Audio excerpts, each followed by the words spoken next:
जंगल के बीचों बीच बसी एक हवेली। कहा जाता है उस हवेली में एक सरकटी चुड़ैल की आत्मा भटकती है, और जो कोई भी आज तक उस हवेली में गया है वो आज तक वापस लौट कर नहीं आया है। और ये भी कहा जाता है कि उस हवेली से चीखने की आवाजें आती हैं कि एक रात कुछ ऐसा हुआ। राजू यार, मुझे तो इस जंगल में बहुत डर लग रहा है यार। अपने कोई गलत रास्ते पे आ गए हैं। अरे यार, कुछ नहीं होता है। चल चुपचाप चलता रहे, मैं हूं ना तेरे साथ, तो तू क्यों डरता है। अमन और अर्जुन ये दोनों बात करते हुए जा रहे होते हैं कि तभी उन्हें एक हवेली दिखाई देती है। अरे अमन देख, ये हवेली कितने सालों से लगती है खाली पड़ी है। चल इसमें चलते हैं, क्या पता खजाना मिल जाए। अरे नहीं यार, तुझे पता नहीं है इस हवेली में कोई नहीं रहता, और मैंने सुना है इस हवेली में सरकटी चुड़ैल घूमती है। अरे यार, चुड़ैल वगैरह कुछ नहीं होती है, ये सब लोगों का वहम है, ये सब कहानी है बनाई हुई। चल चलते हैं अंदर। और इतना कहने के बाद में वे दोनों उस हवेली के अंदर दाखिल हो जाते हैं।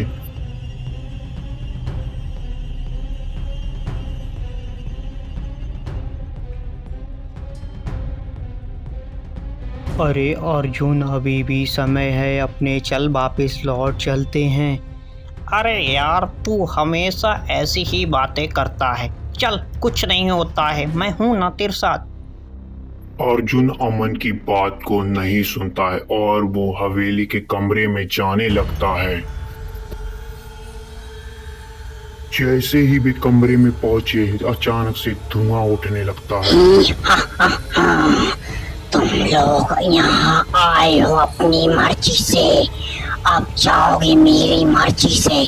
मैं तुम लोगों को चिंता नहीं छोड़ूंगी, मार डालूंगी तुम लोगों को।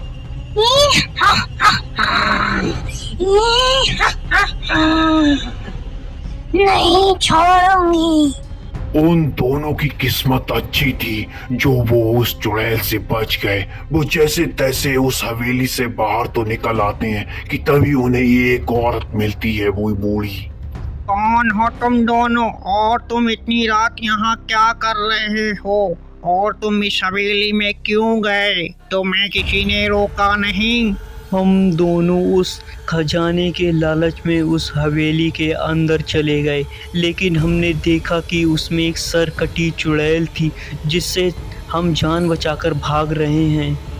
अरे क्या तुम्हें पता नहीं है, उस हवेली में कोई नहीं जाता, क्योंकि उस हवेली में चुड़ैल की आत्मा भटकती है। बहुत पहले की बात है, इस गांव में एक औरत रहती थी।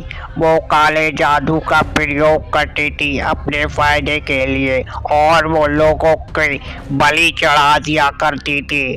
तब से गांव वालों ने उसे मार डाला, और ये खाली हवेली देखकर गांव वालों ने उसका सर भी इसी में दफना दिया था, और इसी कारण से वो अब इस हवेली में भटकती है और हवेली में जाने वाले को मार देती है।